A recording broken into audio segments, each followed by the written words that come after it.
쉬운 네 번째 설교 시간이 됩니다. 다음 주에 쉬운 다섯 번째, 1년하고 3주, 1년 52주니까 1년 3주에 걸쳐서 사도행전 말씀을 이렇게 나눌 수 있어서 정말 감사를 드립니다. 그래서 오늘 정말 드디어 로마까지 오게 되었습니다. 사도행전은 사도행전 1장 8절 말씀을 사도행전 전체의 키워드로 핵심 구절로들 많이 이야기합니다. 성령이 너희에게 임하시면 너희가 권능을 받고 예루살렘과 온 유대와 사마리아와 땅끝까지 이르러 내 증인이 되리라 하시니 라는 말씀이죠. 그래서 거기에 나오는 지명이 몇 개 있는데 예루살렘, 그 다음에 온 유대, 사마리아, 땅끝까지 이르는, 그래서 땅끝까지 복음이 증거되어지는 그런 과정의 책으로 우리들에게 소개되어지고 있습니다. 이 사도행전은 사도행전을 쓴 사람은 누가라고 하는 의사입니다. 이 누가는 누가복음과 더불어서 사도행전을 썼지요. 그래서 이 두 권을, 누가복음과 사도행전을 붙여서 누가행전이라고 이야기를 합니다. 두 책에 또 공통점이 있는데, 앞에 누가복음 1장 1절부터 3절 그 사이에 또 사도행전에도 그렇고 다 데오빌로라는 사람에게 이 책을 헌정하고 있습니다. 이것은 그 당시에 로마 사회에 책을 쓰는 관습 중에 하나였는데, 그것이 오늘도 이렇게 남아 있어서 어떤 책들 보면 뭐 누구누구 자기를 지도해 준 교수님의 이름이라든지, 혹은 뭐 자기가 존경하는 사람이라든지, 혹은 뭐 그런 사람이 없으면 자기 사랑하는 아내에게 뭐 이렇게 하는 뭐 그런 것들이 이제 그 어떤 서양책, 특히 서양책에 보면 앞부분에 그런 것들이 헌정사가 그런 전통이 남아 있죠. 그것이 관습이기도 하지만 고대에서는 책을 쓰는 것은 쉬운 일이 아니었습니다. 비용도 많이 들었고요. 이거 종이에다가 이렇게 펜으로 쓰는 것이 아니라 가죽을 무두질해서 아주 부드럽게 만들고 얇게 만들어서 이렇게 말아서 쓰는 거기 때문에 비용이 많이 들죠. 양피지라고 하는 것인데, 그래서 책을 쓸 수 있도록 그런 책의 재료라든지, 책을 쓰려면 또 시간도 많이, 우리처럼 뭐 컴퓨터로 치는 것도 아니고 손으로 쓰고 잘못 쓰면 버리고 다시 쓰고 하는 것이 아니라 아주 정성 들여서 책을 글자 하나하나를 써야 되기 때문에 시간과 비용이 많이 드는 것입니다. 그래서 대부분은 이렇게 아주 유력한 부자나 귀족들의 후원을 받아서 책을 쓰는 것이 일반적이었습니다. 그래서 자기를 후원해 준 사람에게 책을 헌정하는 것이죠. 이 책은 그래서 사도행전과 누가복음은 다 데오빌로라고 하는 사람에게 드려진 책입니다. 이 데오빌로가 실제 인물이냐 실제 인물이 아니냐라고 하는 것도 조금 논란이 있는데, 실제 인물이다라고 하는 사람의 주장은 데오빌로 가카라고 하는, 이 가카라고 하는 호칭이 그 당시에 로마의 귀족들이 쓰는 실제 호칭이었다라고 하는 것으로, 그래서 이 데오빌로 우리말로 가카라고 번역되어 있는 것이 실제적인 인물인 것을 얘기한다라고 하기도 하고, 그 이름의 뜻이 이것이 이제 실제 인물이 아니다, 가상의 인물이다 라고 주장하시는 쪽에서는 데오빌로라고 하는 이름의 뜻이 데오가 하나님이란 뜻이고, 테오스, 티올로지 할 때 이 데오, 빌로는 필리아, 필로스라고 하는 사랑, 그래서 하나님의 사랑, 하나님의 사랑을 받는 자, 하나님께서 사랑하시는 자, 뭐 이렇게 번역할 수 있는 단어입니다. 그래서 이 데오빌로라고 하는 것이 실제 인물이 아니라 그 당시에 경건한 그리스도인을, 초대교회 1세기에 있었던 그런 경건한 그리스도인들을 통칭해서 그냥 데오빌로라고 이렇게 누가가 생각하고 쓴 것이 아닌가, 이렇게 하는 의견도 있습니다. 여하간 누가복음도 그렇고 사도행전도 그렇고 이 데오빌로라고 하는 사람에게 썼다라고 하는 거죠. 그래서 어떤 사람은 이 누가복음을 데오빌로 전서, 사도행전을 데오빌로 후서라고 이렇게 이야기하는 사람도 있습니다. 누가복음과 사도행전의 이 두 가지 공통점 중에 하나가 여행 모티브가 있어요. 지리적인 모티브인데 지명이 계속 나오고, 지금 특별히 27장, 28장 이 로마로 가는 항해길에 우리가 낯선 지명들이 굉장히 많이 나와서 우리가 성경을 읽고 이해하는데 좀 우리를 당황스럽게 만드는데 아주 굵직굵직한 지명들이 많이 나옵니다. 그런데 누가복음은 그 지리적인 목표가 어디냐면 예루살렘입니다. 그래서 누가복음에서 계속 반복되어지는 것이 예루살렘으로 가려 하는지라, 예루살렘으로 가고자 하여, 예루살렘으로 가는 길에, 예루살렘으로 가다가 여리고를 지나가시다가, 목표가 어디냐면 예루살렘이에요. 근데 그 예루살렘이 어떤 곳이냐면 예수님이 십자가에 죽으시는 곳이죠. 예수님이 많은 핍박과 박해와 고난이 있음에도 불구하고, 또 그런 것이 예상되어짐에도 불구하고 예수님이 자꾸만 예루살렘으로 가고 계세요. 그래서 지향점이 예루살렘입니다. 그런데 사도행전은 지향점이 어디냐면 로마입니다. 로마에. 그래서 이 로마로 가고 있어요. 그래서 점점점, 그래서 마지막 오늘 28장 마지막 장에 와 있는데 드디어 로마에 도착합니다. 자, 사도행전의 키워드, 사도행전의 핵심 구절이 1장 8절이라고 말씀을 드렸는데, 1장 8절에 보면 예루살렘과 온 유대와 사마리아와 땅끝까지 이르러, 그 땅끝을 말씀하고 있죠. 그 땅끝이 그 당시에는 어디였냐면, 그 당시 세계관, 1세기에 있던 사람들의 세계관으로서, 지금은 지구가 이렇게 둥근 구형이라고 하는 것을 우리가 알고 있지만, 실제로 지구를 한 바퀴 돌아보지 못했어도요. 그런데 1세기에 있는 사람들은 지구가 평평한 땅이라고 생각을 했습니다. 그리고 이 바다 끝은 낭떠러지가 있다고 해서, 그렇게 생각하면 그 생각에 사로잡혀 있으면 멀리 못 가는 거죠. 혹시 가다가 떨어지면 안 되니까. 그러니까 가다가 돌아오고 가다가 돌아오는 거죠. 지구가 둥글다고 생각을 하기 시작하면, 생각이 바뀌면 그 생각대로 행동을 할 수가 있습니다. 그래서 지구가 둥글다라고 하는 것을 생각을 했어요. 그 실제로 보진 못했습니다. 사람들이 지구가 둥글다는 것을 어떻게 보겠어요? 지구보다 멀리, 지구 바깥에 가서야 지구가 둥글다는 것을 비로소 보는 거죠. 땅에 있는 아주 미물에 불과한 작은 존재가 그냥 지구가 둥글다는 것을 볼 수는 없었습니다. 다만 어디서 보냐면, 이 바다 끝에 보면, 저 수평선 끝에 배가 다가오는데 어떻게 보이냐면, 배가 아주 작은 점으로 보이죠. 그러다가 점점점 배가 점점 크게 보여서 자고 일어났더니 큰 배가 보이는 거예요. 점으로 보여서. 근데 이것을 단순히 원근법으로만, 멀리 있으니까 작고 가까이 오니까 크게 보이는 것으로만 봤죠.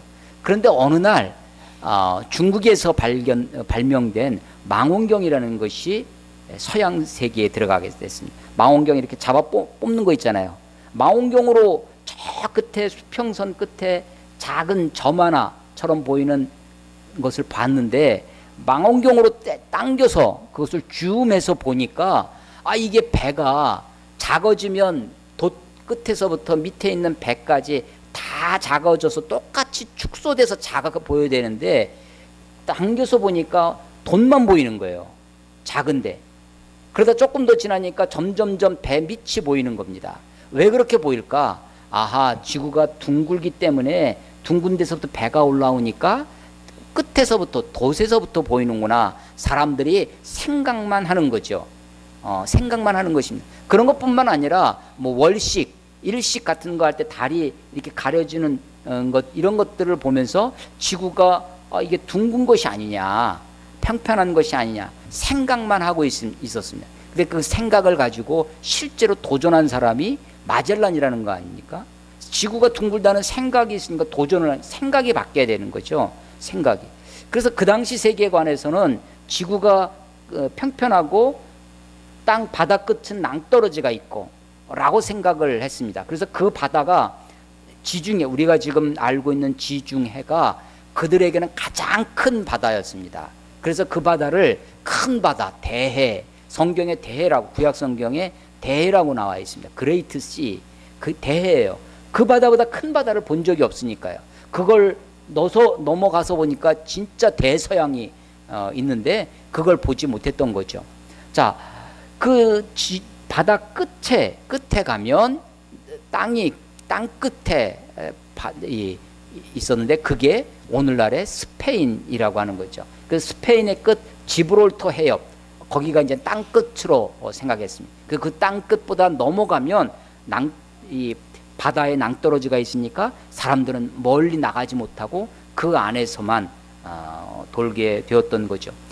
성경의 사도행전에 1장 8절에 예루살렘과 온 유대와 사마리아와 땅끝까지 이른다고 했는데 지금 땅끝이 로마가 아니거든요. 스페인이 있습니다. 지브롤터 해협이 있는 거예요. 그런데 지금 이 로마에서 사도행전이 끝났습니다. 그래서 어떤 사람들은 누가가 이 로마에서부터 땅끝까지 전하는 이야기가 있지 않을까라고 해서 우리에게 전해지지 않은 책 제3문서라고 합니다. 누가의 제3문서가 있는 것은 아닐까라고 추측하는 사람들도 있기도 합니다. 여하간 사도행전은 사도행전 28장으로 끝납니다. 로마에 도착하는 것으로 이야기가 맞춰지죠. 바로 다음에 사도행전 다음에 로마서가 이어지는데요.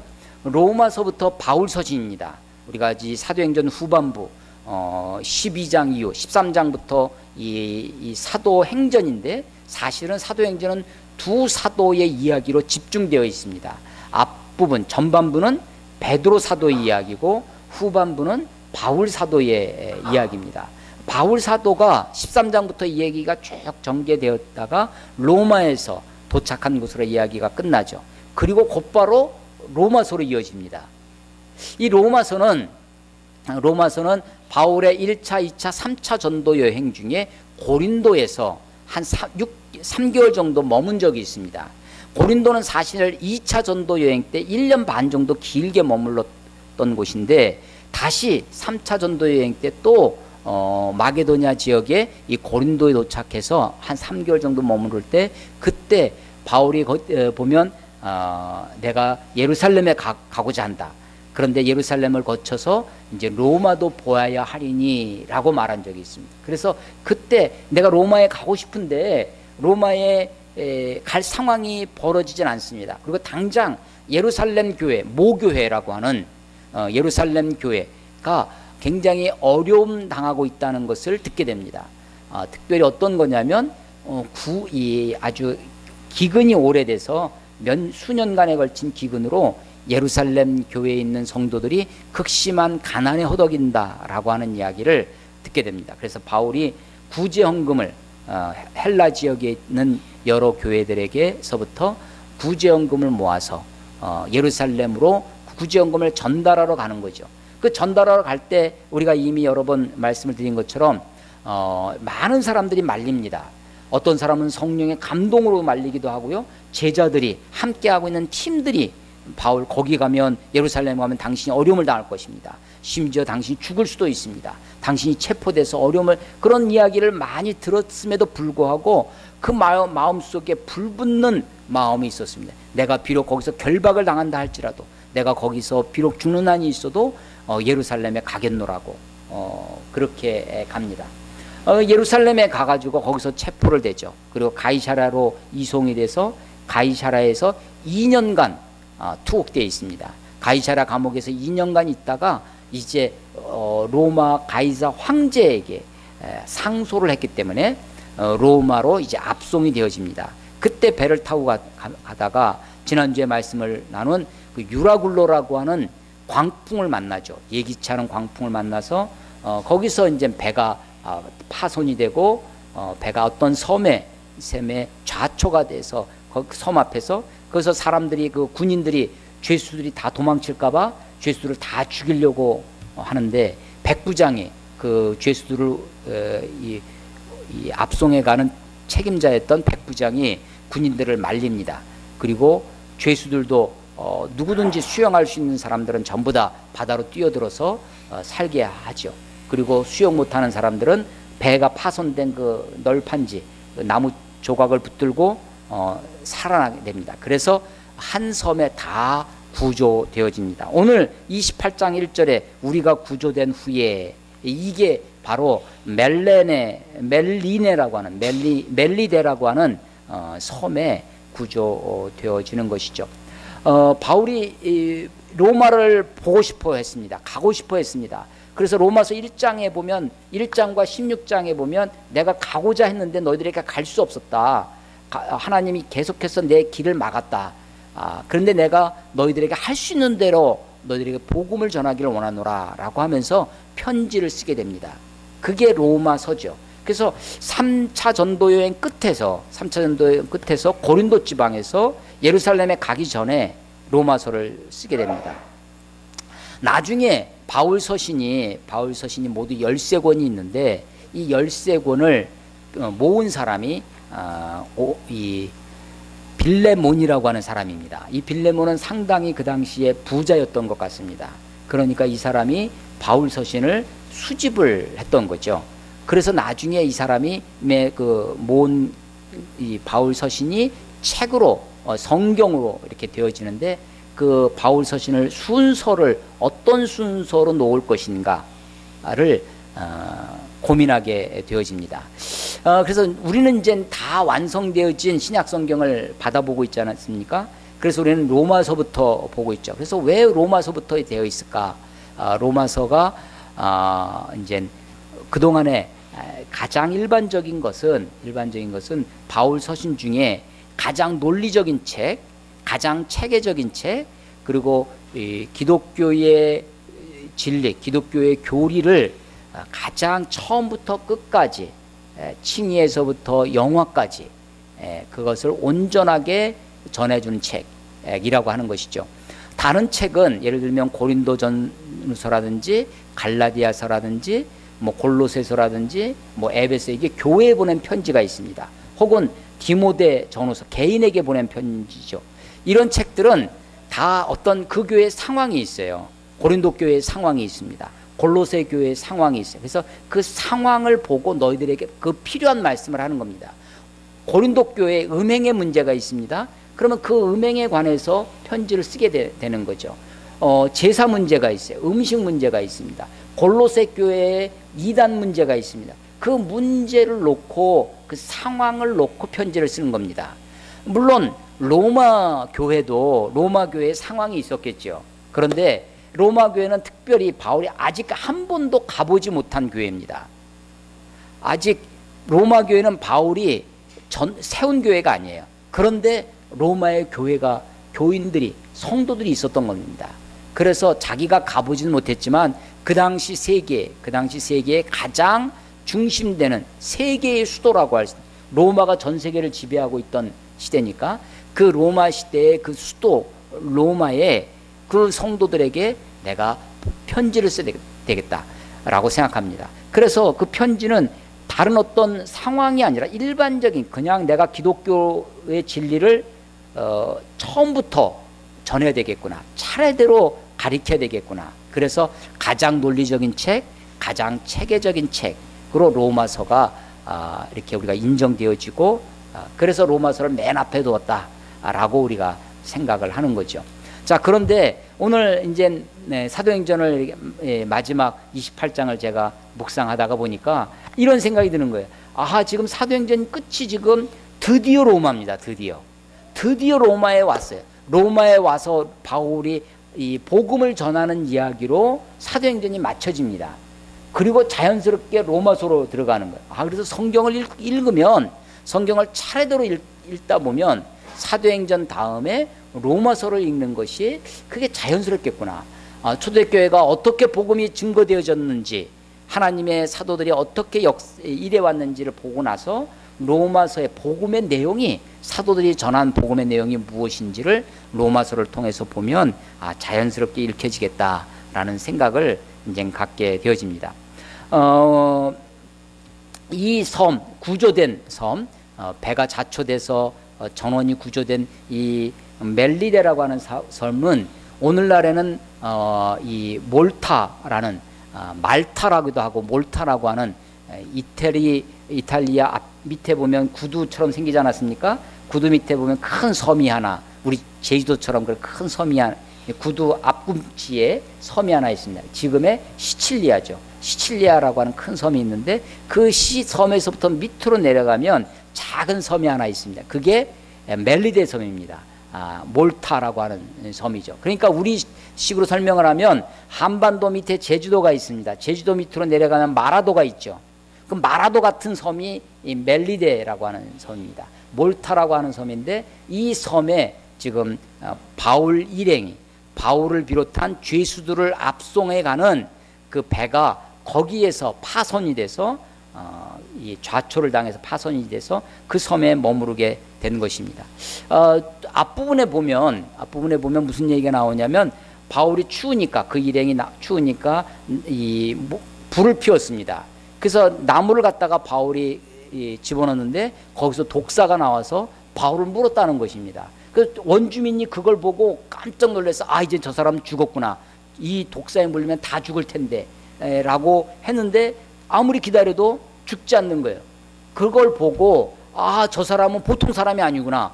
독사에 물렸는데도 사는구나 해서 이 사람은 신이다 라고 이야기하는 6절에 보면 그를 신이라 하는 장면이 나옵니다. 이게요, 아무리 원주민 섬에 사는 그런 사람들이라도 종교가 없는 곳은 없습니다. 아무리 미개한 나라, 아무리 미개한 부족, 그래서 병원도 없고 학교도 없고 나라도 없고 그런 부족, 그런 사람들에게 가도 종교는 다 있습니다. 어느 민족으로 가든지. 그래서 이 종교가 인간의 근원적인 마음이죠. 전도서 3장 10절에 보면 하나님이 만물을 때를 따라 아름답게 지으셨고 사람에게 영원을 사모하는 마음을 주셨느니라. 우리들 마음속에, 사람들 마음속에 영원을 사모하는 마음을 주셨다고 합니다. 영원을 사모하는 마음, 이것을 우리는 뭐라고 해석을 하냐면 이게 종교심이라고 하는 것입니다. 이것이 영적인 마음이죠. 여러분, 우리가 사실은 긴 인류 역사에 비춰보면 인간의 삶이 얼마나 찰나의 삶을 살겠습니까? 어쩌면 우리가 하루살이 같은 인생이 일런지 모릅니다. 여러분, 하루살이, 오늘 정말 하루 사는 이 하루살이랑 이 몇 주일을 사는 이 메뚜기랑 연애를 하는데, 하루살이 메뚜기가 헤어지면서 그날 저녁에 야 내일 보자 하고 인사를 했다고 하면 하루살이가 그걸 이해하겠습니까? 내일 보자는 것을. 메뚜기랑 개구리랑 연애를 합니다. 데이트를 하는 거예요. 개구리가 헤어지면서 내년에 겨울잠을 자야 되니까 내년에 보자 라고 하면 이 메뚜기가 내년을 이해할 수 없는 거죠. 여러분, 유한한 인생을 살아가는, 찰나적인 인생을 살아가는 인간이 어떻게 영원한 것을 생각하게 되었겠습니까? 영혼을 꿈꾸게 되었겠습니까? 아니, 보니까 주위에 모든 사람이 죽습니다. 안 죽는 사람이 없어요. 진시황도 죽습니다. 어떤 권력, 어떤 부귀영화를 누려도 다 죽죠. 만물이 죽습니다. 아니, 동물들도, 모든 생명체가 죽음이라고 하는 유한한 존재라고 하는 것이, 그래서 전도서를 읽어보시면 동물이나 사람이나 일반이라 다 그 끝이 동일하다는 것입니다. 그 끝이 뭐냐면 죽음이라고 하는 것이죠. 죽음만큼 공평한 것도 없고 죽음만큼 무서운 것이 없죠. 모든 것을 다. 그래서 사실은 믿음이 없으면, 신앙이 없으면, 하나님께 대한 온전한 믿음이 없으면 모든 철학의 끝은 모든 철학이요, 철학의 끝은, 철학을 계속 해나가면 결국은 허무합니다. 어떤 철학도 끝은 허무합니다. 그래서 공허해지게 되어 있습니다. 우리 인간의 생각, 인간의 지식이 아무리 찬란해진 것 같아도 사실은 내가 죽으면 끝입니다. 허무하죠. 공허합니다. 그런 존재인 인간이 영혼을 사모한다는 것이 참 놀라운 거죠. 이거 하나님이 우리들에게 주신 겁니다. 그것을 파스칼이라고 하는 사람은 이 영혼을 사모하는 마음을 뭐라고 표현했냐면, 인간에게는 텅 빈 가슴이 있다는 거예요. emptiness, 공간이 있다는 겁니다. 근데 이 텅 빈 가슴은 무엇으로도 채워도 채워지지 않는 거예요. 사랑으로 채워도 채워지지 않습니다. 돈으로도 채워지지 않습니다. 쾌락으로도 채워지지 않고 그 어떤 거로도 채워지지 않는 인간의 텅 빈 가슴이 있다는 거예요. 이것은 그것이 정말 블랙홀과 같이 무한한 것입니다. 이 무한을 채우기 위해서 유한한 물질, 유한한 사랑, 유한한 것으로 채울 수가 없죠. 이것을 채울 수 있는 것은 무한하신 하나님이 들어올 때만입니다. 그래서 하나님이 없으면 결국은 공허해집니다. 그래서 인간이 이 공허를 해결하기 위해서, 인간의 문제를 해결하기 위해서 사람들이 만들어낸 것이 소위 종교라고 하는 것이죠. 어떤 민족이든지 어떤 부족이든지 다 종교를 만들어냅니다. 이 종교가 인간의 문제를 근본적으로 해결해 주지 않습니다. 사람이 어떤 신에게로 나아가고자 하는 이런 것들은 궁극적으로 인간의 문제를 해결해 주지 못합니다. 결국 하나님이신 무한하신 그분이 우리에게 오셔야만 되는 것이죠. 아니, 독사에게 물려서 당연히 죽을 줄 알았는데 죽지 않는 그 상황을 보고 이 원주민들이 그 사람을, 이 바울을 이는 이 사람은 신이다 라고 이야기하는 것이 오늘날 우리 현대과학 그러면 우습게 보이고 어리석게 보이는지 모르지만 그 당시 사람들에게는 너무나 진지하고 너무나 두렵고 하는 것이었습니다. 이 뱀에 물려도 죽지 않는 이 사도 바울의 모습을 보게 됩니다. 여러분, 이것은 마가복음 16장에 보면 마지막에 마가복음은 16장까지 있습니다. 마가복음 16장 끝이에요.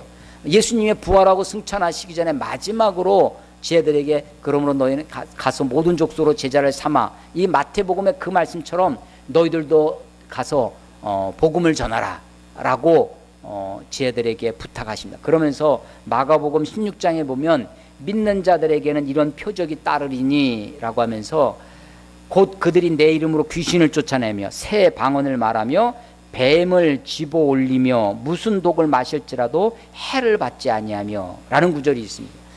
뱀을 집어 올려도 무슨 독을 마셔도 해를 받지 않는다. 너희에게 믿는 자에는 이런 표적이 따르리니 라고 하면서 이렇게 나옵니다. 그래서 이 일부에서는 이 말씀을 문자적으로 해석하는 데가 있어요. 실제로 여러분 아마 인터넷에 검색을 해보시면 뱀목사라고 이렇게 해보면 검색해 보시면 나옵니다. 우리나라에서는 없었는데 미국에서는요 1947년도만 해도 이 매사추세츠 테네시주에요. 테네시주에서 이 뱀을 이용한 목회 활동을 금지하는 법을 그 주법으로 제정할 정도였습니다. 한 교회에서 이 뱀 구원론을 이게 구원을 받으면 하나님의 하나님의 성령의 기름 부으심을 받은 표적 중에 하나가 뱀을 잡아도 뱀에게 물려도 죽지 않는다. 그래서 이 뱀 구원론이라고 하는데 이런 것들을 막 얘기하고 방울뱀 같은 거를 이 예배 시간에 갖고 나와서 목사가 막 두르고 목사도 아니죠. 막 이렇게 하면서 뱀쇼 같은 거를 하는 거예요. 그래서 딱 물립니다. 근데 이 뭐 버섯이 아무렇지도 않고 막 이런 걸 주는 거예요. 그런데 한 집회에서 5명이 한꺼번에 죽습니다.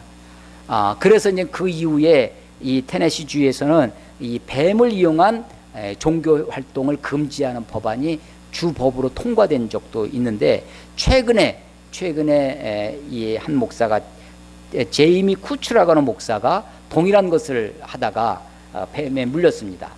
그런데도 내가 죽지 않을 것이다 라고 하면서 그냥 집에를 갔어요. 그래서 주위 사람들이 병원에 가기를 아무리 권해도 안 가니까 경찰에 신고를 했습니다. 그리고 구급차가 와서 했는데 끝까지 병원에 가기를 거부하고 그냥 죽어버렸다라는 기사가 인터넷에 나와 있습니다. 이 뱀으로부터의 구원론이죠. 성경을 문자적으로 해석했을 때 이런 오류를 범하게 됩니다. 뱀을 집어올리며, 그러니까 이것은 모든 사람에게 누구에게나 주어지는 예는 아니다 라고 하는 것을 우리가 알 수 있죠. 하나님의 특별한 보호하심, 하나님의 특별한 인도가 있을 때 이 바울과 같이 이런 일들이, 이런 역사가 있을 수 있지만 하나님의 일반적인 은총 아래 살고 있는 우리들은 뱀의 독사에 물리면 죽게 되는 거죠. 그래서 이런 것들을 우리가 잘 구별해서 보아야 할 것입니다. 하나님이 바울에게, 특별히 사도 바울에게 특별한 은혜를 주셔서 그곳에서 독사에게 물렸지만 죽지 않습니다. 그뿐만 아니라 이 섬의 가장 높은 사람, 7절에 등장하는 보블리오라고 하는 사람이 있었는데 이 사람의 부친이 8절에 보면 보블리오의 부친이 열병과 이질에 걸려 고생하게 됩니다. 그때 바울이 기도하며 안수했더니 이 사람이 낫게 됩니다. 또 9절에 보면 그 이후에 많은 사람들, 다른 병자들도 나오게 되는데 그들을 고쳐주었다라고 하는 거죠. 앞에 낫게 되니라고 하는 단어와 뒤에 고침을 받고 하는 단어가 다른 단어로 되어 있는데, 앞에 있는 낫게 되니 이것은 아주 하나님의 기도의 은사로, 특별히 라는 은사로 낫게 되는 것을 이야기하는 것이고, 뒤에 고침을 받고, 이거는 의료 행위에서 쓰는 누가가 의사였습니다.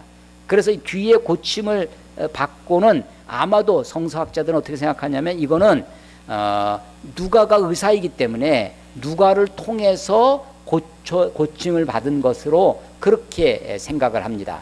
그래서 이 본문이 최초의, 오늘 용수명제가 안 보이네. MT 간다고 지난주에 그랬었던 것 같습니다. 의대에서 이게 바로 이 최초의 의료 선교의 본문이다, 이렇게 보는 것입니다. 그래서 성서학자들이 요 고침을 받고, 이게 아주 의학적인 용어로 누가의 특징일 뿐만 아니라 최초의 의료 선교. 그래서 바울이 그 위에 나오는 사람들을, 병자들을 다 고쳐준, 기도해서 안수해서 고쳐준 것이 아니라 특별히 보블리오라고 하는 사람에게 하나님의 은혜가 임하고 바울을 통해서, 그래서 바울 일행이 거기서 이 큰 대접을 받게 되는 그런 이야기가 되는 것이죠.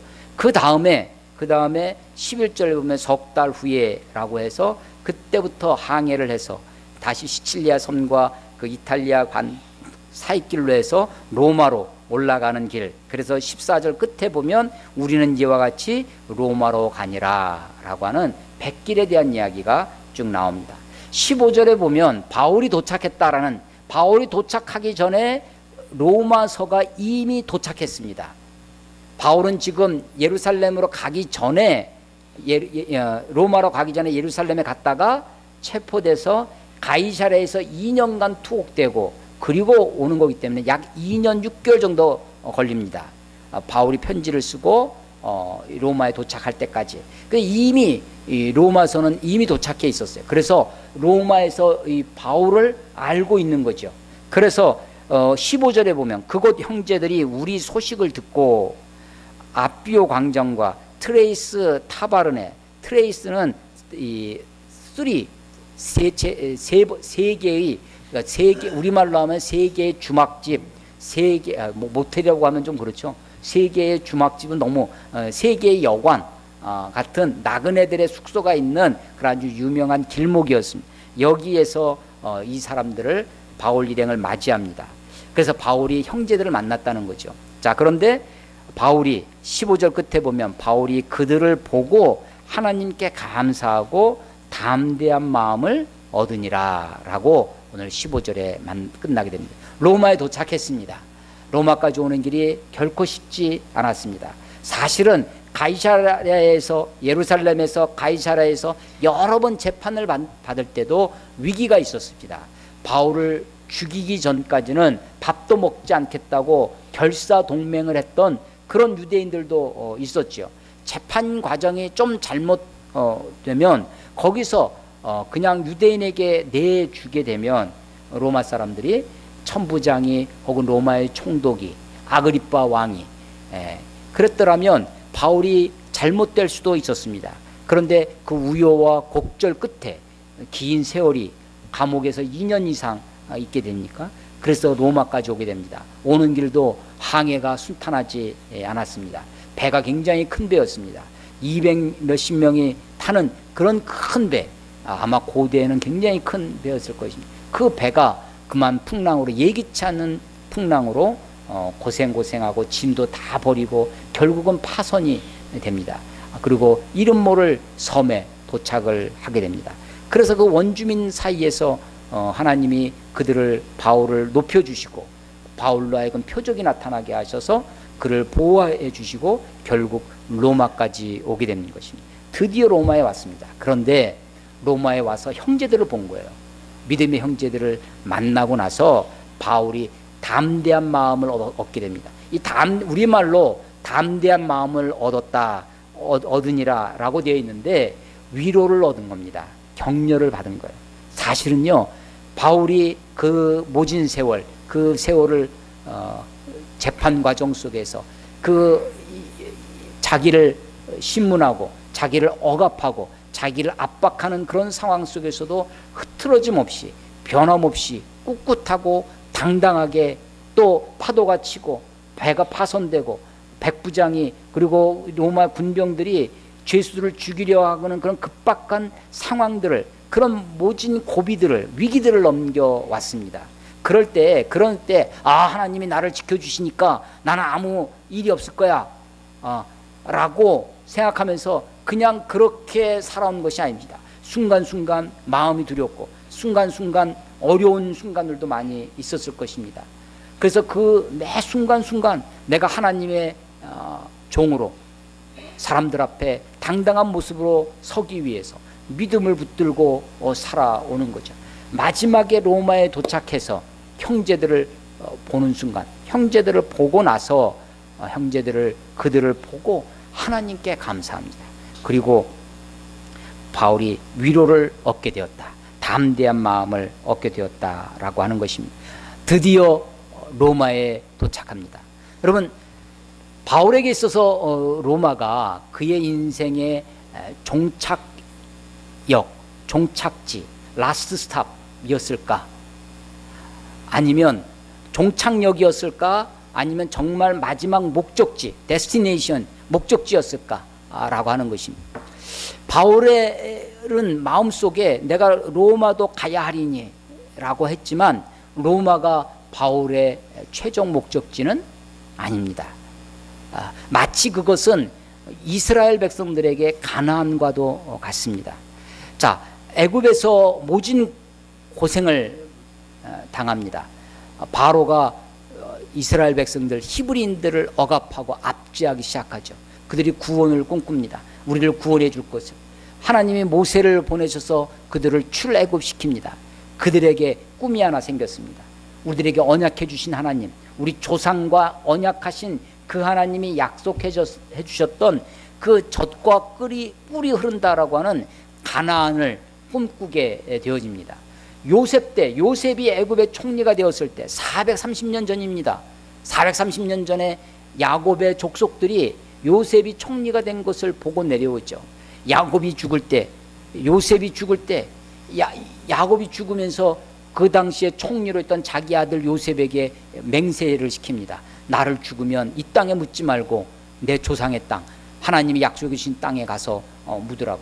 그래서 그 죽은 아버지 야곱을 애굽에서부터 그 시신을 메고 가나안에 와가지고 장사지는, 그때만 해도 바로의 총리로 있었기 때문에 그 마지막 창세기 50장에 그 야곱의 그 장래 그 행렬, 아마 가나안 사람들이 깜짝 놀랄 정도의 엄청난 장래 행렬이었을 것입니다.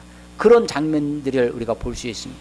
정작 총리가 요셉이 죽습니다. 요셉은 이제 그걸로 끝나는 거죠. 더 이상 요셉의 아들이 총리가 되는 건 아니니까. 요셉이 죽고 나니까 요셉을 가나안으로 가서 장례를 치를 수가 없습니다. 요셉이 마지막 죽을 때 창세기 50장에 보면 자기 자손들한테 맹세를 시킵니다. 맹세를 시키면서 언약을 맺죠.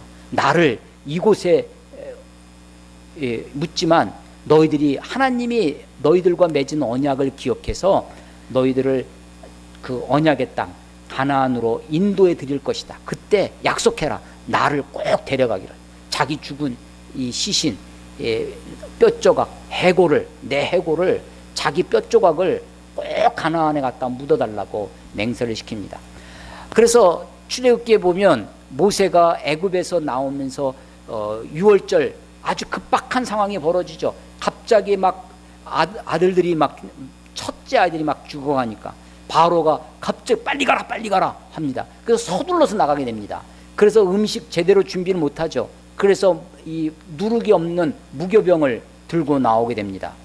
갑자기 그러면서 자기들이 섬기던 애굽 사람들한테 그 도움을 요청했더니 금은 막 이런 것들을 막 주는 거예요. 빨리 가라고. 그래서 그걸 들고 이스라엘 사람들이 출애굽합니다.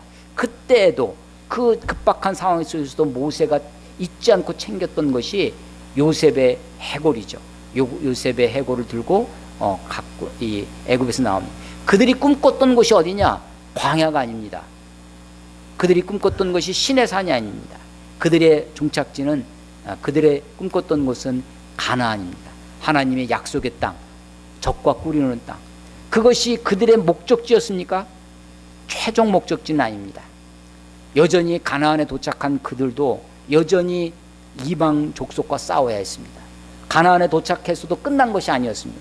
여전히 그 속에서도 그 가나안 족속들과 싸워야 되고, 그곳에서도 하나님 섬기는 백성으로 온갖 것들을 겪어야 했던 것입니다.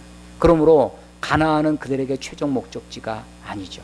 하나님이 가나안에 그들이 정착되었지만 그들에게 영원한 안식을 주시진 않았습니다. 여러분, 히브리서에 읽어보시면 여호수아가 저들을 내게 안식을 주었다 할지라도 또 다른 안식을 우리에게 예비하였으니 라고 얘기합니다.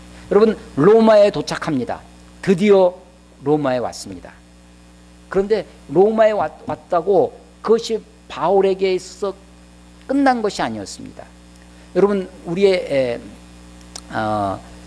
우리나라 학생들이 유학을 많이, 지금이야 뭐 유학 가는 것이 이렇게 아주 뭐 흔한 일은 뭐 그런 일은 아니지만, 제가 어렸을 때만 해도 미국으로 유학을 간다, 아주 대단한 일이었죠. 그때만 해도 70년대 80년대만 해도 미국 대학에서 아주 공부 잘하는 사람들 중에 한국 사람들이 꽤 있었습니다. 그래서 접시 닦으면서 아르바이트 열심히 하면서 정말 힘들게 공부하면서도 성공해서 돌아오는 그런 사람들이 많이 있었죠. 그러다가 이제 한국이 점점점 부유해졌습니다. 부유해져서 옛날에는 정말로 공부 잘하고 똑똑한 사람들이 이제 유학을 갔는데, 요즘은 굳이 그 정도는 아니어도 좀 좀 공부 좀 하고 또 좀 뒷받침해 줄 수 있는 집안이 되면 유학을 갑니다. 유학 가는 사람들이 많아졌죠. 유학 가서도 아주 힘들게 공부 안 합니다. 막 그냥 알바하면서 막 그렇게 고생하면서 유학을 하는 것이 아니라 부모가 보내준 돈 가지고 그렇게 공부를 합니다. 그 증거 중에 하나가 뭐냐면요, 옛날에 한번 유학 가면 공부를 다 마칠 때까지 한국에 돌아올 수가 없어요. 비행기 싸게 없으니까. 근데 요즘 유학 가면 강남 일대에는, 강남 일대 교회들은 방학 때 청년들이 더 많아진다고 합니다. 우리는 지금 방학 때 청년들이 가잖아요. 시골로 집으로 가잖아요. 근데 이 강남 일대에는 오히려 미국으로 뭐 카나다로 유학 갔다가 방학 때 다시 한국으로 들어와서 방학 때 청년들이 더 많아지는 거예요. 그러면서 나타나는 현상 중에 공부 잘하는 사람들이 한국 사람들이 아니라 이제는 이 인도 사람, 그 다음에 지금은 베트남 사람.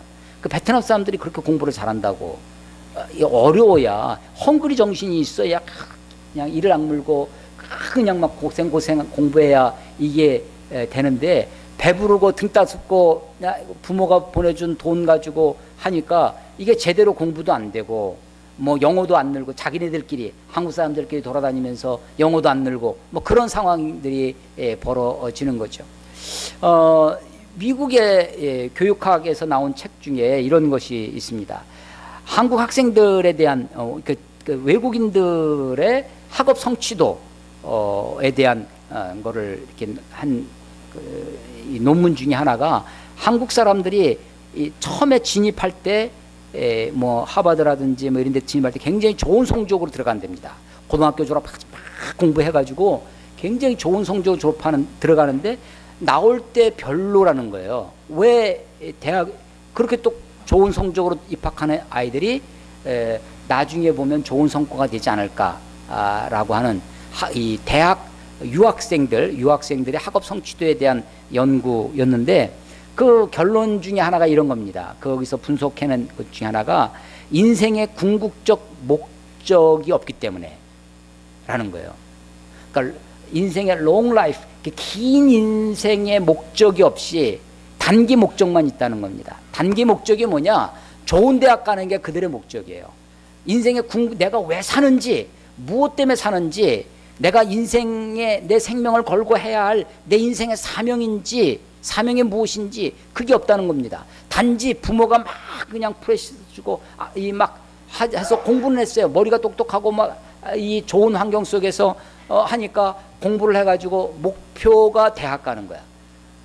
좋은 대학 가는 겁니다. 그 대학은 왔어요. 근데 목표가 목표가 없어지고 나니까 그 다음부터는 이 학업에 대한 동기나 능력이 그 10분 발휘되지 못하게 된다라고 하는 것입니다. 그래서 인생에 궁극적 목표가 없기 때문이다 라고 하는 것이 진단 중에 하나입니다. 자, 바울이 지금 로마까지 왔습니다. 사도행전 마지막입니다. 여러분, 이 로마가 바울에게 있어서 최종 목적지는 아닙니다. 아니, 땅끝까지 가는 것도 그 땅끝 그 자체가 바울의 목적은 아닙니다. 그것이 인생의 사명이 아닙니다. 거기에 가는 장소, 어떤 무엇을 이루는 것, 내가 무엇이 되는 것, 그것이 바울의 목적이 아닙니다. 여러분, 가이사랴 감옥에서 2년간 있었습니다. 그 2년간 있을 동안에 여러분, 만약에 로마에 가는 것이 내가 지금 이러고 있는 거 있으면, 내가 지금 이러고 있을 사람이 아닌데 하면서 만약에 그 감옥에 있는 것을 답답하게 생각하고 그곳에 나를 감옥에까지 오게 된 이 상황, 나를 여기까지 오게 된 저놈들, 유대인들, 대제사장들, 막 이런 사람들이 막 원망스럽고, 아니 나를 건져주지 않는, 그래서 친구들이 뇌물을 좀 써서 나를 좀 건져주면 내가 나갈 수 있을 텐데, 이런 걸 하는 것이 아니죠. 감옥에 있으나, 로마에 가나, 배에 있으나, 배가 파손이 되나, 무슨 일이 있어도, 어떤 상황이 있어도 바울이 흔들림 없이 인생을 살아갈 수 있었던 것은 이것 자체가 바울에게 바울의 인생의 목표, 인생의 목적이 아니라는 것입니다. 바울의 인생의 목적은 오로지 나를 부르신 이, 나에게 사명을 주신 이, 나를 만나 주시니 우리 하나님을 위하는 것입니다. 하나님의 영광을 위하여, 하나님의 뜻이 내 안에서 이루어지는 것입니다. 하나님의 복음이 증거되어지는 것이었습니다. 그래서 감옥에 있으나 어디에 있으나, 감옥에 있으면 감옥에서 만나는 사람들을 전도하는 거죠. 그에게 복음을 전하면 되는 것입니다. 아니, 글을 신문하는 사람, 상황이 되어질 때 나를 만나는 그 사람에게, 내가 말할 수 있는 사람에게, 그 사람에게 자기 사명을 감당하면 되는 것이었습니다. 바울이 로마에 가는 것이 그의 소원이기는 했습니다. 내가 어찌하든지 너에게 가고자 했었다. 그러나 그것이 그의 궁극적인 목적지는 아닙니다. 여러분의 인생의 궁극적인 목표, 여러분의 궁극적인 목적지는 무엇입니까? 좋은 직장에 취업되는 것, 예쁘고 아리따운 아가씨와 결혼하는 것, 여러분, 그 어떤 것도 사실은 우리 인생의 궁극적인 목적은 아닙니다. 여러분, 사람이요, 절망애로의 존재라고 얘기하는 사람이 있어요. 인간이 죽음에 이르는 병, 키에르케고르라는 사람이 쓴 책인데요, 죽음에 이르는 병이 있다는 거예요. 죽음에 이르는 병. 그게 암이나 뭐 이런 것이 아니라 죽음에 이르는 병이 절망이라는 겁니다. 절망에 사로잡히면 인간이, 그것 자체가 인간이 죽어가는 거죠. 그런데 참 희한한 것은 내가 어떤 것을 이루었을 때 뿐만 아니라, 이게 이루지 못했을 때 절망하는 것뿐만 아니라 그것을 이루고 나서도 절망합니다. 이루고 나서도 그것이 자기의 그 궁극적 목적이 아닌데 그것을 궁극적 목적으로 착각하고 그것 붙들고 살아가면 그것이 이루고 나서 오히려 삶에 공허가 있는 것입니다. 삶이 허무해집니다. 인생이, 하나님이 인생의 주인이시고 무한하신 하나님, 영원하신 하나님, 그 하나님의 뜻이 내게 이루어지고 그 하나님의 부르심에 응답하며 사는 것, 하나님이 나에게 주신 사명, 그것을 목적으로 삼을 때 인생이 결코 허무해지지 아니하고, 인생이 결코 절망이 되어지지 아니하고, 어떤 상황에서도 주님을 예배하는 자로 설 수 있는 것입니다. 내 상황이 어떠하든지, 내가 좋아지든지 나빠지든지, 내가 그것을 성공하고 출세하는 것, 그것이 내 궁극적인 목적이 아닙니다. 내가 비록 실패하고 좌절하고 아주 어려운 처지에 놓인다고 해도 그것이 내 인생의 최종 목적지는 아닙니다. 어떠한 상황 속에서도 주님을 예배하는, 주님 앞에 나아가는 저 여러분들이 되시기를 주의 이름으로 축원합니다. 기도하겠습니다. 하나님 아버지 은혜를 감사합니다. 사도행전을 주의 말씀을 따라 한 말씀 한 말씀